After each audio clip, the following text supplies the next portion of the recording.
Yes, Kenya. Tamu sana, tamu sana, tamu sana, yes.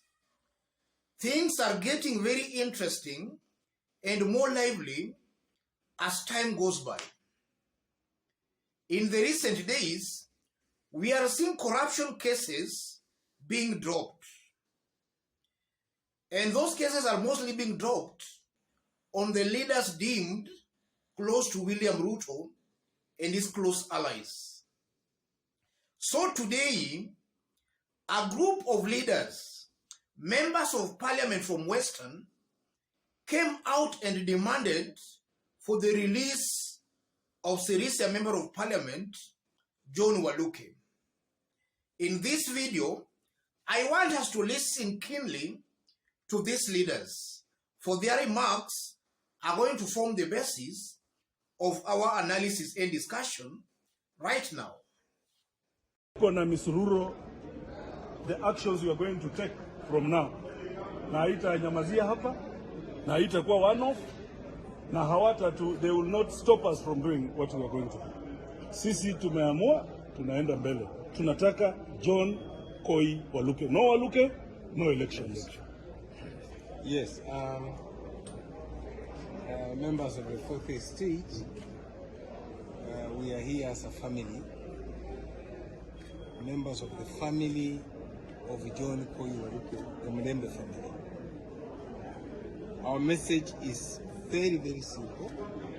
It appears to me that there is an amnesty for all corruption-related cases. All we are saying, the amnesty cannot be selective. The same amnesty extended to one Lennon Kolan, to one Ben Chuma, to one Aisha Juma, to one Waititu, and some even of criminal nature, to one Linduri. We are saying the same amnesty must be extended to John Koi Waluke, MP, Sirisia, and one Grace Wahungu. Yes. William Ruto's government has started on a wrong footing. It has shown clearly that this is a government that is going to use the war against corruption as a political tool and weapon to silence their political opponents and rivals. Just 30 days in office, William Ruto has shown that clearly to the whole world. If you are not reading from the same page with them, then most likely you are going to end up in prison. That's what has happened in the 30 days. And now those members of parliament are demanding for the release of John Waluke, Sirisia Member of Parliament. And they are making it very clear there is going to be no election in Bungoma if Waluke will not be released from prison. And they are also making it very clear that from the cases that we have seen being dropped in the recent few days, it appears there is some kind of amnesty. Yes. So it's clear, ladies and gentlemen, that already we are seeing lawlessness and anarchy brewing in, setting in the country. If you look at the cases that were facing Ferdinand Waititu was accused of fraudulently obtaining 588 million Kenya shillings. That case was dropped. John Waluke was facing a fraud charge, or rather his case, it's alleged that he fraudulently obtained 297 million Kenya shillings from Cereals Produce Board. Waititu, 588 million, Waluke, 297 million. Waititu's case is being dropped. Waluke is being sent to 67 years in jail. That's not fairness. That's obviously not fairness. Aisha Jumwa is actually also accused of fraudulently obtained. For Aisha Jumwa, it's also alleged that she also obtained about 20 million Kenya shillings from CDF Malindi constituency. The case has been dropped. Chumo, former Kenya Power MD, his case is even of a high amount, 400 million Kenya shillings. The case has been dropped. And this is not actually fairness. This is just injustice. And injustice can only lead to anarchy and lawlessness.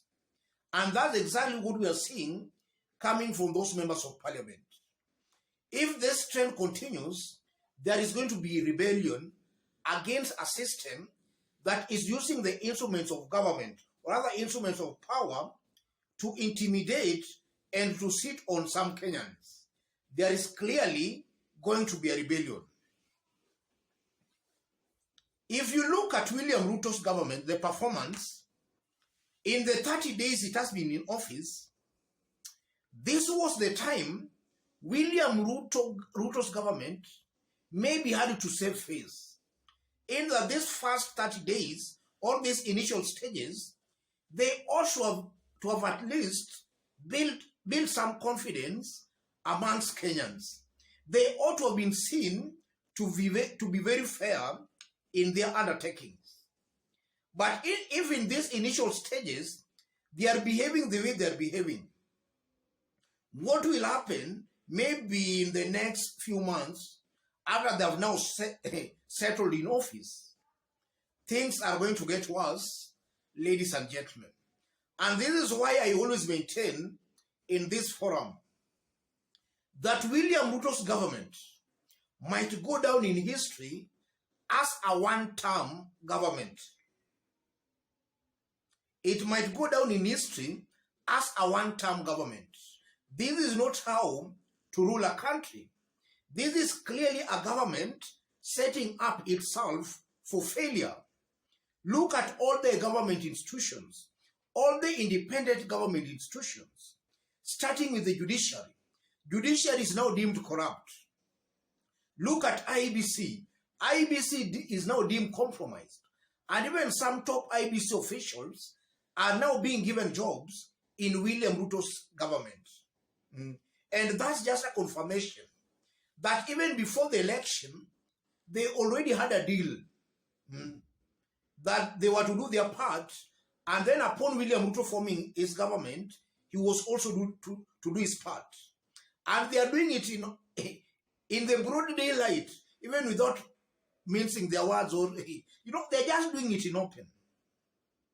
That's a confirmation that also government institutions, independent government institutions, are also failing. Judiciary is already now seen to be compromised, courtesy to a weak Chief Justice in the name of Martha Koome.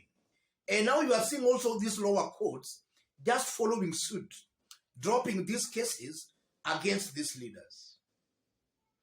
And this is why, for those who have been following me here, I've always maintained that a William Ruto's government, and this is something I was even saying before the election, a William Ruto's government can only lead Kenya into a banana kind of a republic.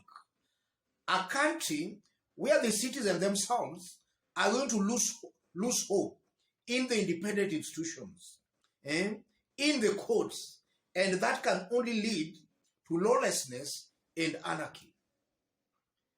So if William Ruto has good advisors, they should advise him properly. This is not how to rule a country like Kenya. Let me stop it there, ladies and gentlemen. But even before I stop, if you are watching us for the very first time, subscribe, give this video a like. And to our fans and subscribers here, I'm very much humble, very grateful for the kind of support you are giving me here. God bless you, God bless Kenya. Any other person who wants to have a chat with me, a discussion with me, or even to support this channel, I've pinned my number on the comment section. Contact me through that number, or feel free to channel a support, a donation, or a contribution to the number. Those watching us outside Kenya, drop a comment, let us know from which part of the globe you are watching us from. If possible again, subscribe, give this video a like. Those remarks by those leaders is an indication and a confirmation that Kenya is slowly sliding into anarchy, into lawlessness. Kenyans are losing trust in the government institutions.